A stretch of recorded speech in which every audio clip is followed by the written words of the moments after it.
দেশের বাইরে আমার কোনো ঠিকানা নেই, এটাই হলো আমার ঠিকানা। বিএনপি চেয়ারপারসন বেগম খালেদা জিয়া আর নেই। মঙ্গলবার ভোর 6টায় ঢাকার এভারকেয়ার হাসপাতালে চিকিৎসাধীন অবস্থায় তিনি শেষ নিঃশ্বাস ত্যাগ করেন। তার মৃত্যুতে সারা দেশে শোকের ছায়া বিরাজ করছে। 1946 সালে ফেনী জেলার ফুলগাজী উপজেলার শ্রীপুরে জন্ম নেওয়া খালেদা জিয়া 5 ভাই বোনের মধ্যে ছিলেন তৃতীয় সন্তান। পারিবারিক নাম খালেদা খানম ও ডাকনাম পুতুল। শিক্ষা জীবনেই তার বিয়ে হয় সেনা কর্মকর্তা জিয়াউর রহমানের সঙ্গে। 1981 সালের 30 এপ্রিল চট্টগ্রামে সেনা অভ্যুত্থানে জিয়াউর রহমান নিহত হলে রাজনৈতিক অঙ্গনে সক্রিয় হয়ে ওঠেন খালেদা জিয়া। তিনি বাংলাদেশের প্রথম নারী প্রধানমন্ত্রী এবং 3 দফায় দেশ পরিচালনা করেছেন।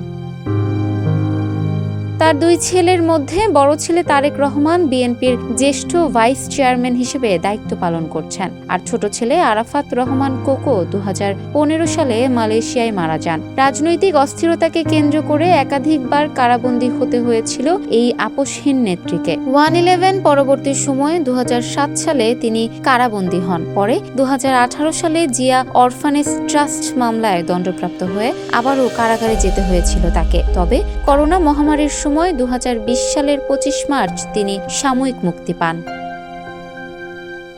বেগম খালেদা জিয়ার ইন্তেকালে 3 দিনের রাষ্ট্রীয় শোক ঘোষণা করা হয়েছে, আর বাংলাদেশ জাতীয়তাবাদী দল বিএনপি ঘোষণা করেছে 7 দিনের শোক কর্মসূচি। বেগম খালেদা জিয়ার জানাজার কাজ সম্পন্ন হওয়ার কথা রয়েছে 31 ডিসেম্বর। রাজধানীর মানিক মিয়া এভিনিউতে আগামীকাল দুপুরে তার জানাজা হওয়ার কথা রয়েছে। Desk report, campus Times.